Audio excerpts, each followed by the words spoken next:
All right, sorry for that cutoff. But picking up, this is where Cortez, 1519, he's going to land and march all the way through the Aztec Empire and go straight to the heart, to Montezuma, the emperor of the Aztecs. He would see stuff like this along the way. This is actually Temple of the Sun.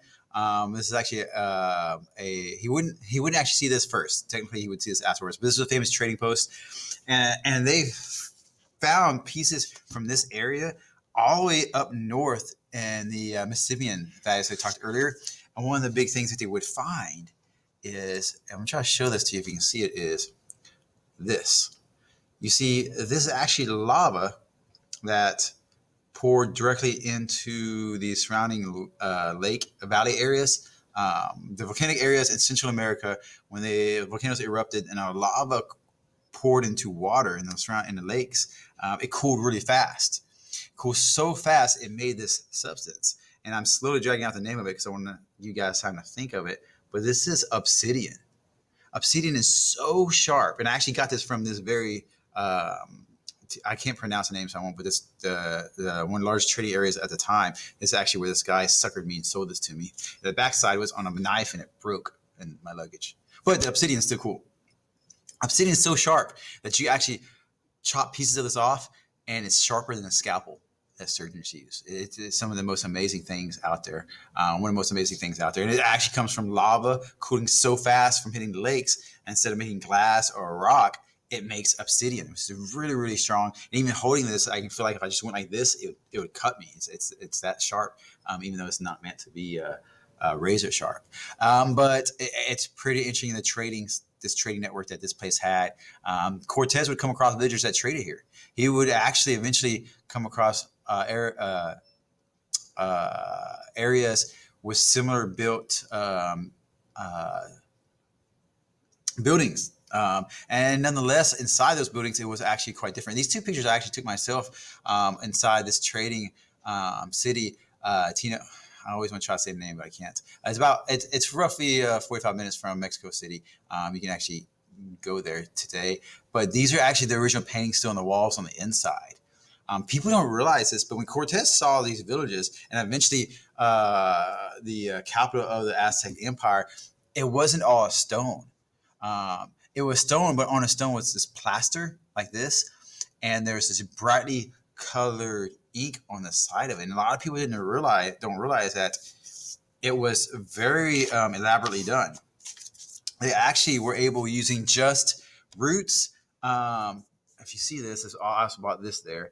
I know I bought a child's painting, it seems like, but it's actually postcards. But the way the guy sold it was pretty cool. He did a method just like they used to do.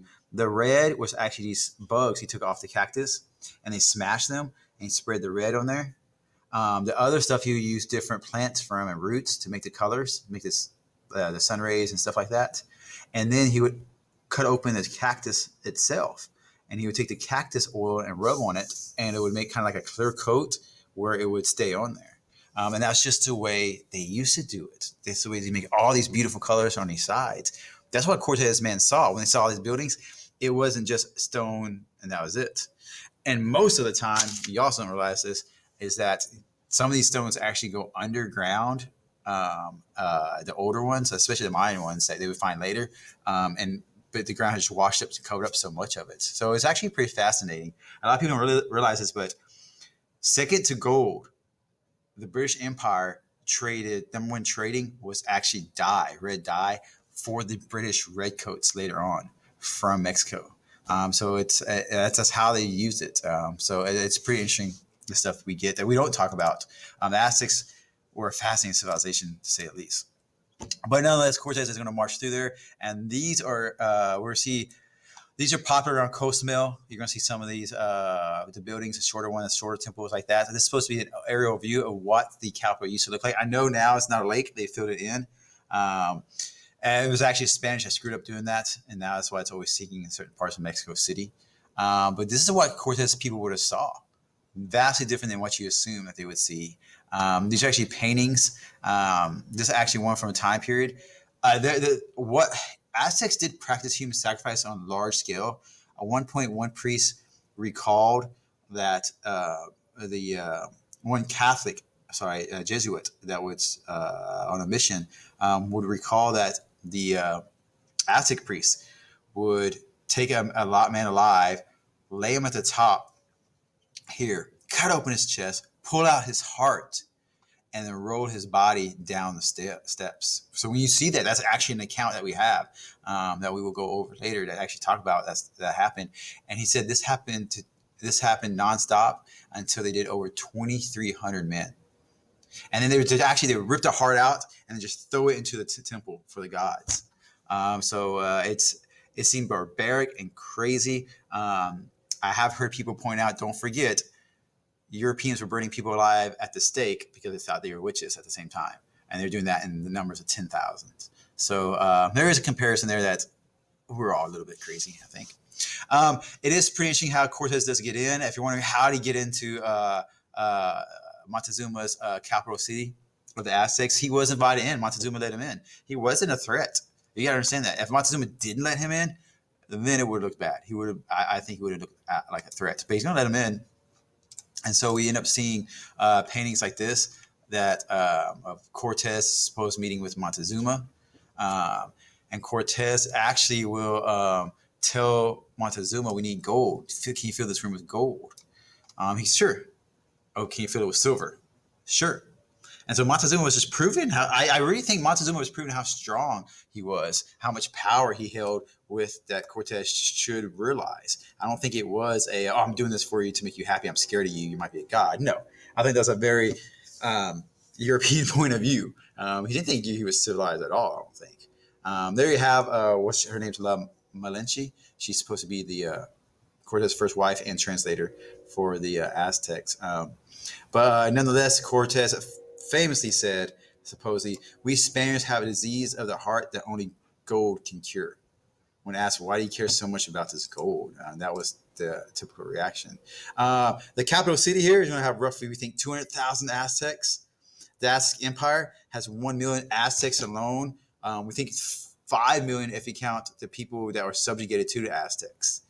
Clearly, they had more subjects than actual Aztecs. Cortez arrived with 600 soldiers, 200 Cubans, and roughly at this point, we're going to say 20,000 anti-Aztec Indians, those that were sick of the Aztecs.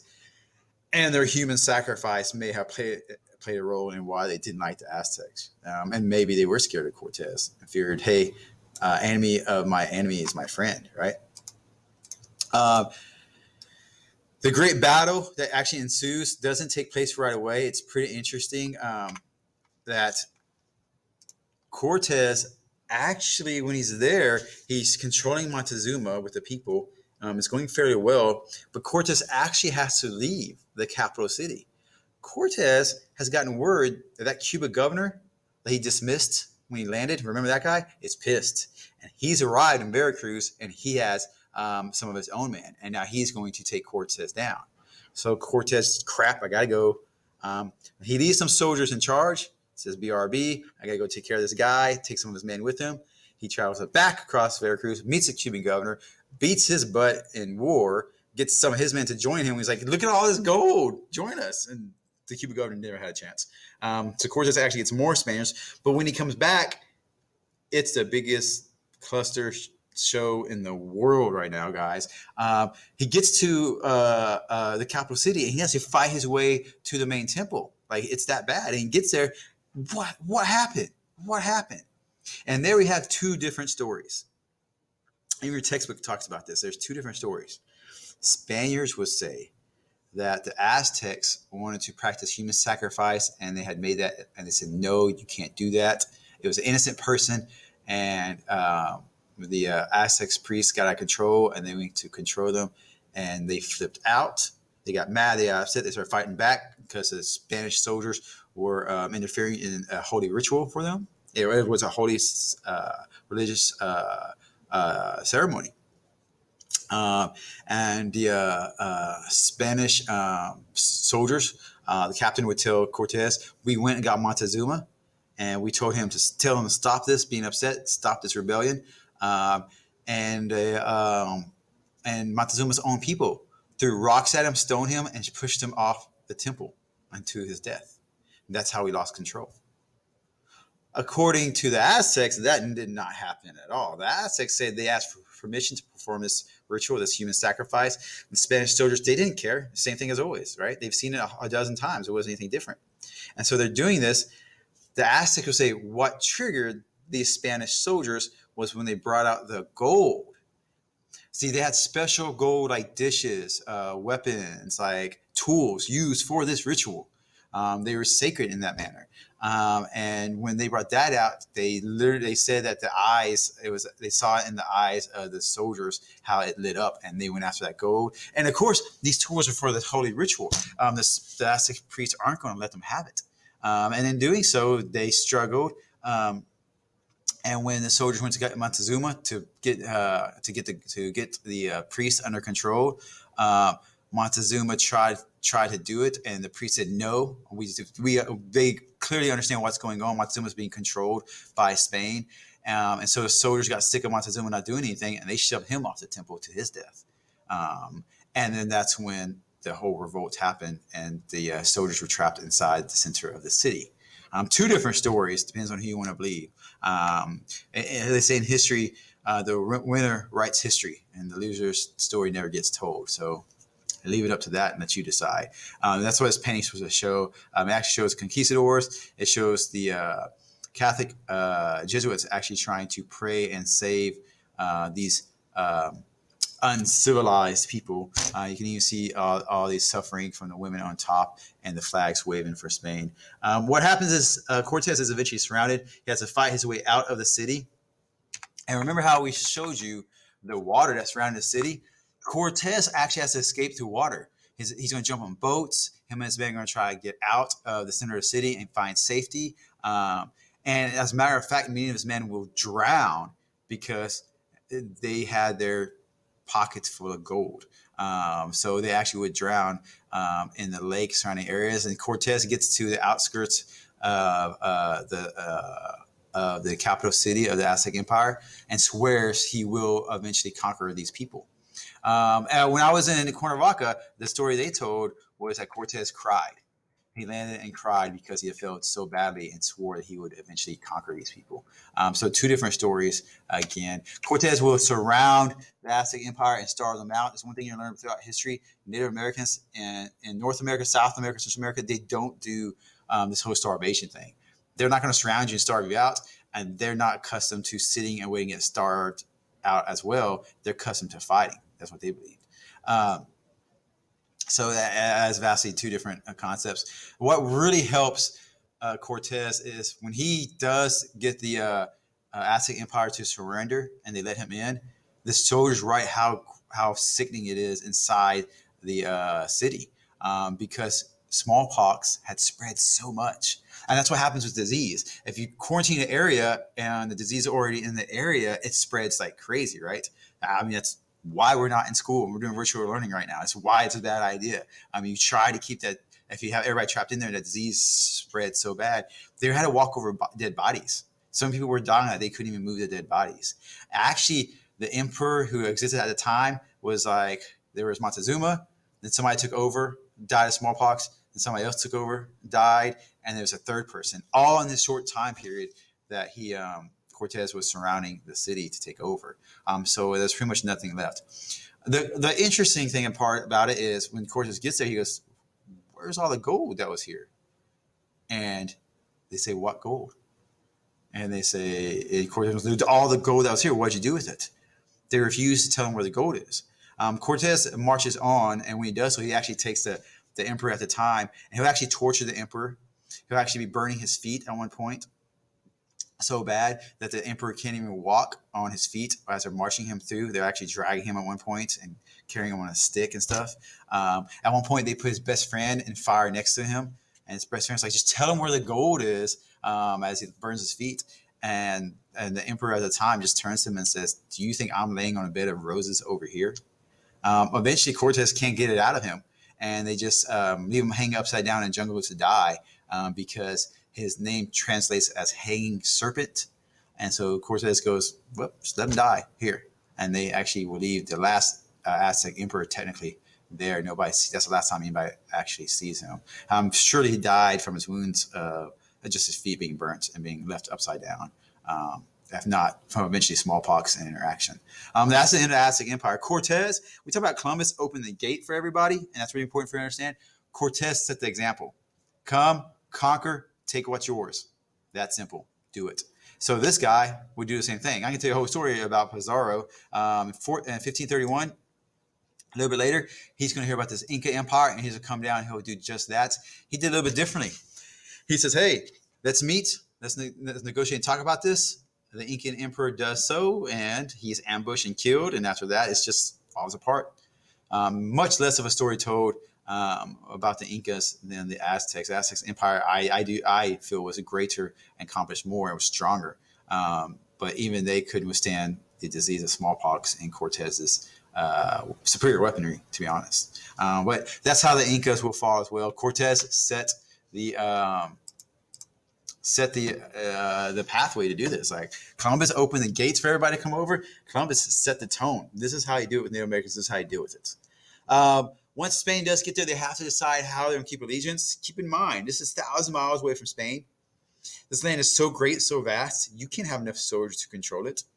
So Spain, pretty creative on their part, they're going to create a social class based on birth, place of birth. Born in Spain, that's the best you can get. So we're going to put them at the top. You're a Native American born here, you're going to be at the bottom. Okay. That also comes into play once they bring African slaves by the huge numbers. In different areas that we treated like Native Americans, other areas that we treat a little bit differently as far as their social class status. And the main question, they were like, how do we keep the new territory loyal to Spain? That's what they're trying to do. Everything revolves around that. Native Americans do not make good slaves. They die out in huge numbers, and they fight back. They can run away. They know the area. That is true. This is all common knowledge. That's why African slaves are introduced in huge numbers, thanks to Portugal and their control of the African coast. It's very difficult for Spain to control this large of an area without without a social structure. And I would never ask you details about this, but it's common sense, right? Very top, you're born in Spain. Very bottom, enslaved persons. Above that, Native Americans. Over here in this example, they're kind of the same in one. Again, the thing about Latin America in general is they're very different how they treat people. Even the names you see, you have mulattoes versus mestizos, mixes, right? In this one, it shows them different. Creoles could inherit land, still considered upper class, but they could never be given land by Spain. They never could hold political office. They couldn't vote. And a Creole was simply, you're born in this new world, even if both your parents were Spanish. So think of that. Over a generation, your whole life, you're never able to reach that. And you know that. Your whole life, you grew up like that. Eventually, you have enough. Imagine, fast forward a few generations, how many people actually fit still into this one category where you're born in Spain and came over here? Imagine living your whole life working really hard all the way to the top. And then this son of a gun arrives from Spain and he has all the power and you have nothing. Destined for failure, but at the time, it was the only way they could actually control this new land. Rough estimates, again, 50 million before Spanish, 4 million by the 17th century. That's how few Native Americans still existed. And again, yes, most of it is because of disease. But it's a very scary thing when we say, oh, it's disease, and not counting the deaths and murdering from Cortez, Columbus, and all these Spanish conquistadors. Pizarro with the Incas and everything. Spain will establish forts along the way. That's usually what you do. You get a fort. You try to get the outskirts of the land as well. Maybe an entry point near a river so you can build a fort. And if you control that river or that coastline, you control the whole thing. And no other country can take it. Some that you may have heard of, San Francisco, Spanish name. That's a fort. That was a mission along Mission Trail. Pensacola Beach, that was originally a fort. We have some more here for you. You guys might recognize. St. Augustine is actually the oldest European city in North America, off the coast of Florida. Parts of the Spanish fort still exist to that very day. St. Augustine in Florida. You guys might recognize that one. It's called the Alamo in San Antonio. Eventually, Texas would become a colony as well, as a mission. And Texas actually almost failed in huge numbers. Ponce de Leon did go through, help found St. Augustine and did try to find the Fountain of Youth. Never finds it. It's a joke. We think that pretty much his wife just wrote him a letter before he left and said, "I've heard about this fountain of youth. If you find it, let me know." We don't think he actually was looking for that. That's a stupid myth that we just like to tell. Historians like to tell. Capaz de Vaca, this guy had an amazing story of how he survived first hurricane after hurricane, lands in Florida, attacked and killed by so many Native Americans along the way in swampy marshland. Even the Americans that were nice to him, they told him where to go to find food, and they would get there, and this entire Native American village was burnt down, and the food was burnt because they knew the Spanish were coming. Now, this is 1528. When you think about this, by that time, everybody knows not to touch trusty Spanish after Cortez.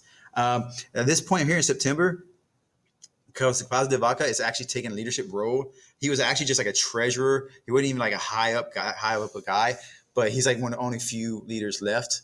And out of over 100 men, eventually it comes down to just Cortez and a couple other guys. What happens is they decide that we got to get back to Mexico. They're desperate here. They abandoned their ships and marched inland. And they're supposed to meet up with the other ships later, and they never did meet up with them. They couldn't find them. That's duh. Like, it's new land. Nobody knows where it's at. I don't know where they thought they were going to meet at. But nonetheless, when he leaves here, they actually built these boats out of deerskin leather, whatever wood they could chop down, and they actually melted down any metal that they had. And they did so because they actually made these bellows, which are these things that blow air out of leather. You've seen them like usually when you're trying to get fire really hot, it blows air. They had actually made those melted down steel to make roughly 6 boats. And these 6 boats carried roughly 6 to 10 guys apiece. And they would go all the way out. They would make it here. They hit the Mississippi River, and some of them got lost and pushed out to sea and got separated, never to see from again. And then hurricane hits, lands in Galveston. They actually call this the Island of Death. That's how bad it was that one winter in Galveston that he was there. Most of the men died, but him and just a handful of other guys. He'll survive there and be taken into custody. I say custody. He's been taken by Native Americans. Cortez will later on write that he was their prisoner. He had to do whatever they said. He tried to treat them and help them. Eventually, he was traded off again and again until eventually he was allowed to leave, and he made his way back to Mexico City. Where then he's 1536. We're talking about 6 years later since he first started, and he would go back a few years later and write his account. This is pretty important because this is the first European account into coast to coast throughout Texas. Capaz de Vaca is known for that. It's crazy how he survives that. Eventually, it's just him, a slave, and somebody else that survived that, and only him and a slave actually make it out back to Mexico City. But Galveston, Island of Death, now it's like the water will probably kill you if you go there. If you know, you know. Soto, he is known for his trek. When they decide that let's look for gold inland and his northern land above, he's going to go through entire Florida all the way up through South Carolina, North Carolina, Georgia here, all the way back to Tennessee, Kentucky, that area, down back to Mississippi, Alabama, Central, all the way out to Texas. Well, actually, he dies roughly here, but his men will carry on all the way out to Texas. Some of them go out to Mississippi River and decide to get the heck out of there. They're attacked the whole way, and they have nothing to show from it. There's no gold. His journey is so rough that Spain gave up. This is why Spain never colonized and conquered inland United States. Like later on, the 13 colonies, they move on inward. The 13 colonies weren't looking for gold. These guys were looking for gold, and there was no reason to stay there. As much as he was attacked, killed, and chased out by Native Americans in swampy areas, this was nothing. This was trash to him. Spain never tried again. That's why De Soto is known. In 1539, they gave up on that. And if anything, they stayed on the coast of Florida just to claim the land. And it's pretty interesting how that played out. Francisco Coronado, he's actually going to go all the way up from Mexico. He takes a different route from Mexico City, which is pretty well colonized by that point, 1540. Spain has a foothold there. He's going to go all the way up to explore areas. He's told by Native Americans to keep going north for gold. He gets here and they say, we don't have gold here, but if you keep going north, you'll find gold. If you guys look, he goes all the way up to the Great Plains before he's like, dang, I got played. And he has to go all the way back and he's empty-handed. You're thinking, why does this matter? He's the first to map the area. And also, you're going to know this. This is 1540, about 120 years later, when after the Civil War, or sorry, not 100 years, 200 or 300 years later, after the Civil War, by the time Americans start going this way, the Native Americans have horse, and they're amazing horseback riders. Spain had already come through here, mapped the area, knew the area well, and actually lost some horses to these Native Americans or traded some. And so that's why 300 years later, the Wild Wild West, those cowboys came across these Native Americans that could ride like crazy. And that's why horses were native in this area. They had no clue, but Spain had brought them up 300 years prior to it. It's pretty amazing. Onote, he's not known for a lot. He actually does establish colonies here in 1598. It's pretty interesting when you look at comparison to what Jamestown and the English are doing at this time, which we're going to go to in just a second. By 1608, a mission is established in New Mexico. These Jesuits pretty much are going to claim 86,000 Pueblo Indians are converted. Pope, that's not Pope, that's Pope. He's one of Native Americans. He's going to actually organize a 20 Indian town rebellion. It's a total secret until somebody does start to snitch and he realizes we got to act now. He gives a signal, and 20 different Indian villages were rebelled against the Spanish conquistadors there at the time and the clergy. And obviously the clergy is outnumbered. The Native Americans are able to do this. And they're going to burn churches. They're going to torture, mutilate, and execute priests. And if you thought that was bad, and you're like, oh my gosh, I can't believe they did that. Keep in mind that that's exactly what the priests did to Native Americans. Like if they didn't want to stand in line long enough, they would cut off a foot and tell them, fine, you can stand on one foot. If they wouldn't convert to Christianity, they killed them. If they wanted them to build something, they didn't convert them to Christianity. They made them slaves first. They made them build something. You actually see this in parts of where was I actually? It was in I was actually in Guatemala in February. We actually saw this, and once the Spaniards did the same thing there. They made the Indians, natives of the area, build a church. So the natives, they knew that they had to worship outside. They made the outside prettier than the inside. So there are cases of that. It's pretty interesting. But this is the Pueblo Revolt of 1608. It is the most successful Native American revolt in the history against the Europeans. It actually took 12 years, not 14. 12 to 14 years, depends on who you ask about full control. But at least 12 years. By 14th year, they had full control again, and 4 different military campaigns to get in there and take control of New Mexico again. Keep in mind, 1608, they've got established colony. They have revolts, and they retake it again a little bit later. In 1610, look at that. Jamestown is barely surviving. By 1630, there were 50 Catholic churches, 3,000 Spaniards from New Mexico. So it's hard to imagine and realize that, because you talk about U.S. history, like, oh, Jamestown is the beginning of it. If you go to the other part of the United States, Spaniards are already there. They don't get enough credit for that. And Jamestown is barely surviving that first winter of 1610, which we'll talk about in a future chapter. Here we have the Pueblo Revolt. By this point, horses are going to be used widespread, and this is how Native Americans were so great at using the horses, all wandering from the Great Plains. Here, in the bottom right, you actually see them using the horses to transport and move stuff around eventually. Before they had horses, they actually had trained dogs. That bottom left of this picture, that's a dog. They actually had trained dogs to pull teepees and stuff like that before they had horses. And of course, up here on top right, by the time you actually see, by the time Americans actually fulfill their manifest destiny, if you will, after the Civil War, this is what they see. Very, very well, very, very great, actually great horse riders, and that are good at fighting on horseback and actually moving around. All right, now we're going to. All right, guys. Sorry I continuously get interrupted, but nonetheless, this is a huge factor. Religion does play a huge role in actually who explores over the New World.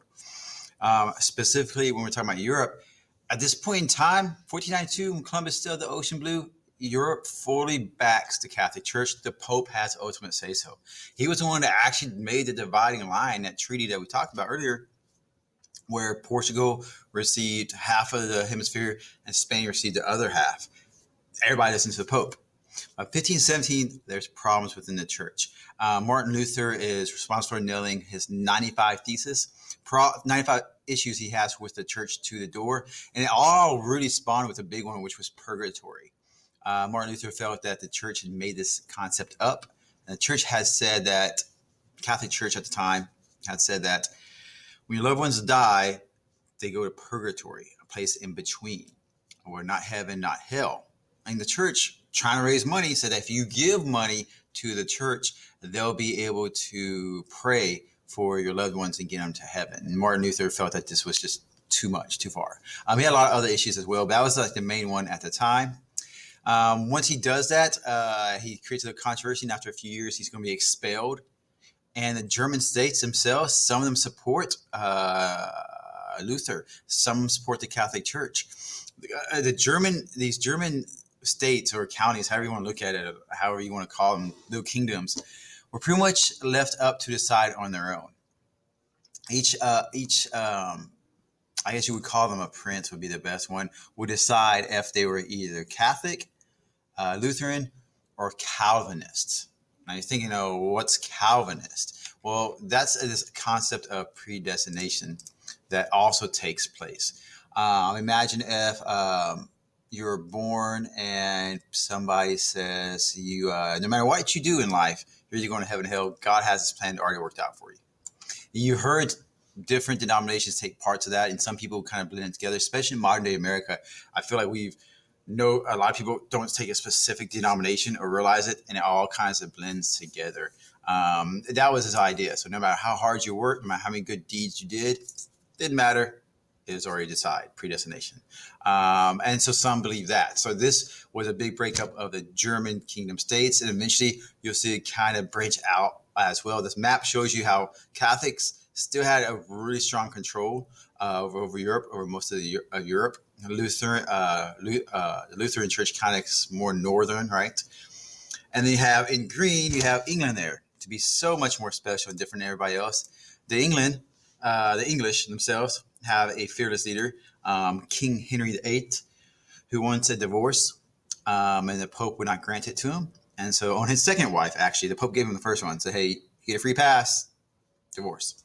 He wants to divorce his second wife because she can't have children. And the Pope says, no, I'm not granting you this divorce. And so King Henry VIII decides he's going to leave the Catholic Church and start his own church, Church of England. He takes some ministers, I think it's roughly 8 ministers of his, gives them the Bible and says, redo this, make it more according to ours. And so they will do that. And they create the King James version of the Bible that some of you guys know so well.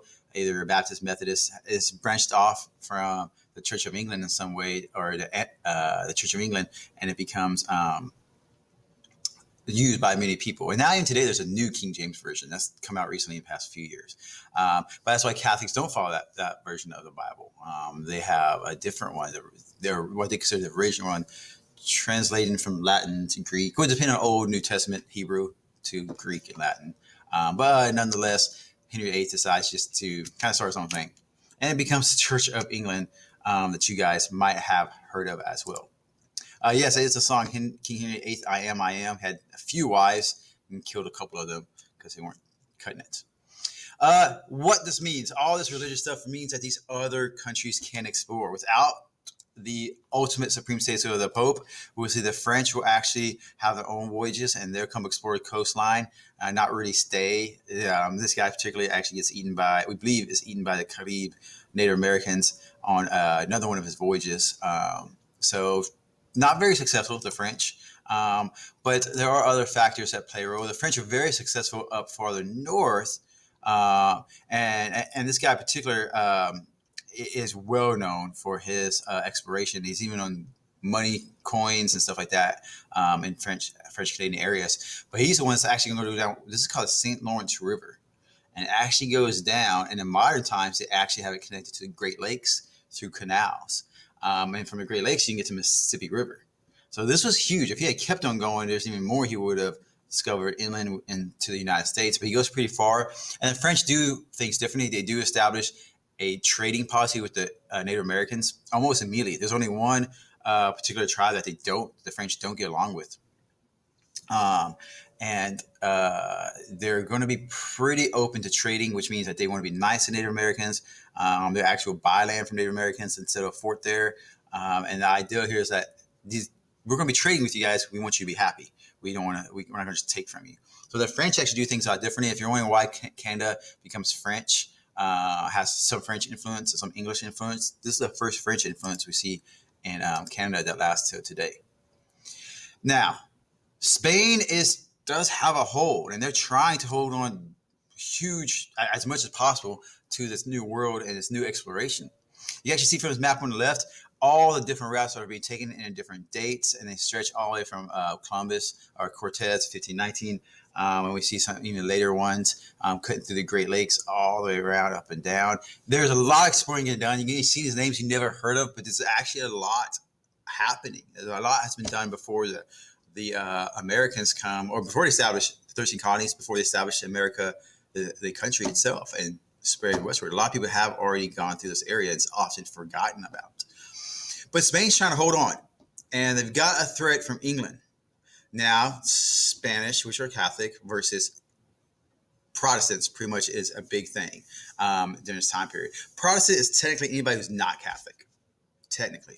The Church of England themselves are a denomination of Christianity, just like Methodists now and Baptists, stuff like that. They're just a denomination themselves. But they're rising and they're a threat. And we're going to see Spain decide enough's enough. And this becomes really almost like a religious war when you think about it. It's Catholics versus Protestants, which would translate over to America, where Catholic and Protestants will hate each other around the time of 13 colonies. But we're going to get to that later. But Philip II is going to symbol the Armada. That is the name of the Navy for the Spanish. And you think of like the Nissan Armada, it's the big SUV. The Armada is the huge, massive, strong ships of Spain, and they are going to finish this. Of course, they're the big ones who have developed over time. Remember, this is 1588. It's about 100 years after Columbus. They've collected the gold. They've built up their navy. They're strong. They're the big, strong ones. The British aren't the big, strong ones at the time yet. They're not the great empire that we will learn about later on that you guys know. But nonetheless, Spain's going to set up 130 ships, 8,000 sailors, bring 18,000 soldiers to invade England. They are going, the largest invasion in U.S. history, they're actually going to invade England and take over. And this is crazy. This has never been done before, never thought of. But they have the Armada. And it's actually here that England will luck out, in all honesty. A strong storm comes right here as the Spain will come to England. And they'll have to fight after a strong storm. Hurts many of their boats, not all their boats. And they start fighting the English here, out of the X's or battle spots. The English are incredibly smart. They don't have the huge ships. They don't have that many ships. But their ships are more mobile, meaning they can move around, sharp turns, get in and out of shallow water. That's why they lure the Spanish Armada into this, the English Channel, and just destroy them as they come through. Spain will actually come back around, circle around, make a couple attacks against Ireland, and then head on back to Spain. Hurt really, really bad. This is not the end of Spain. This is not the end of the Armada, but it hurts them so bad that this becomes what we call a turning point. Anytime in history somebody says, hey, this is a turning point, pay attention. Because of this, the Spanish Armada, because of their attempt to invade England, because of this battle itself, Spain is not 100% superior anymore in the Atlantic Ocean. They cannot control everything. This, if you want to say, hey, when does it's the beginning of the end for Spain? Technically, this is it. This is when things turn around. And now, without Spain not being strong, more and more countries are going to come and try to explore because they all want a piece of the pie, right? And England will eventually be able to set up colonies over here because of the defeat of the Armada. So keep that in mind. Big turning points are usually pretty important. All right, guys, if you can interrupt them, I'm trying to finish this up real fast. All right, the English do start exploring now that they have the opportunity without Spanish Armada stopping them. So Walter Raleigh is one of these early guys. He's going to establish Roanoke Island, which we'll come back to in a second. He does go back to England, and he's in prison. There's an English Civil War going on for roughly 100 years, and it's back and forth. When he goes back, he's actually arrested for supposing being part of a main plot to kill. He is pardoned and released 13 years later. He was in prison for 13 years when a different faction had taken control of England. He is given one condition. That condition was not to make hostilities between Spain. It's an uneasy truce right now.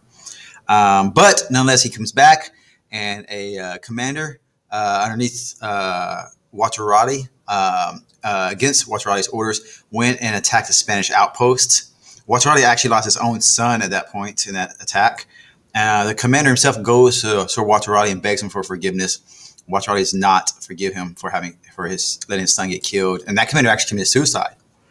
But Watarati goes back to England, and he's pretty much screwed. The Spanish ambassador demands that Watarati is put to death because he broke this condition. He made hostilities and threatens war if he doesn't. And the king is going to do just that. The king will put Watarati to death. And Watarati could have escaped numerous times. It's pretty interesting the way he does it. It's a cool story, not cool story, but when they actually go to execute him, Watarati is very he's like, you guys don't know who John Wayne is, but he's like the John Wayne of England. People love this guy. He literally was not scared at all. They have quotes that he was like, "Let us dispatch." He says, "At this hour my ague comes upon me. I would not have my enemies think I quake from fear." And he looked at that axe and the sharpness of the axe and the executioner. He says, "It's a sharp medicine, but it's a physician for all diseases and miseries." You don't get it, but this is a joke. He's joking about how this axe can fix any problems you have, any disease you have, right? Because it kills you. Even the executioner was apparently hesitant about this and didn't want to do it. Watarati was a fan favorite. People liked him. And he yells at him, "Strike, man, strike." That's his last words. Just do it. So Watarati, he's a pretty interesting character, tough guy of England. Tobacco, which is misspelled here, obviously, was one of his favorites. He actually had a pouch, and he left it in his prison cell before he was taken out. And we assume he left that for anybody else who wanted it. And there was, in Latin, there was this phrase sewn into the tobacco pouch, and it said, "It was my companion at that most miserable time." So Watarati does die, but he's one of the famous explorers. He's established Roanoke Island, which is kind of important, not too far from Jamestown Island. But Roanoke Island was the first English attempt to settle this new world, and it actually fails miserably. This guy, John White, would be put in charge. He's all the watercolors we have are from him. He's actually a cartoonist, artist, and a governor at the time. When Watarati left, he put John White in charge, and John White, at one point, the colony was doing so bad, he had to go get more supplies from England. But again, he goes to England. He leaves his family behind, including his daughter, which would be the first America's first English child born in Roanoke. He leaves them behind to go to England to get supplies and come back, and doesn't make it back right away. The English Civil War slows him down. He has to take some years to get back. By the time he gets back, him and his sailors, all they find is a deserted colony with just the words Croatoan inscribed in a tree. And they have no sign, no idea what happened to the colonists. Looks for a long time. He'll often later on raise money for expeditions to try to come back. He even uses maps, and this is what they did back then. They said maps, sit down and try to get people to invest, give them money, loan them money for this venture, and with a promise of return money. Maybe find gold, maybe find some crops, whatever it might be. Somehow we can make money. These are the actual maps, and they actually found in the late 90s or early 2000s, they put these maps on a light box. And it turns out these patches were put over these symbols. And we believe that John White was trying to cover something up. This is a universal symbol for a fort. We believe here he was hiding where he thought the people from Roanoke Island may have went. We don't know. He never says. He dies hoping that his daughter and grandchild are still alive, but never knowing what happened to them. There's some ideas that they went and mixed with the Croatan people, or maybe they were killed. There's a lot of conspiracy theories about it. I've even seen alien conspiracy theories. So there's some pretty cool stuff. If you're in class, I could show you a link to some ridiculous stuff that's pretty crazy. But you probably have heard of Roanoke Island. It's a big mystery even to this day, and there's always some ideas. If you're thinking, why don't they dig these areas up and see if they can find anything? This so-called fort, this area, is a very, very expensive golf course. And the people at that golf course aren't going to let you just go dig it up. So who knows? Maybe, maybe not. But that's a mysterious Roanoke Island that you probably have heard about in your time. That summarized chapter 1. Is super long, and I do apologize. None of my chapters are even half this long.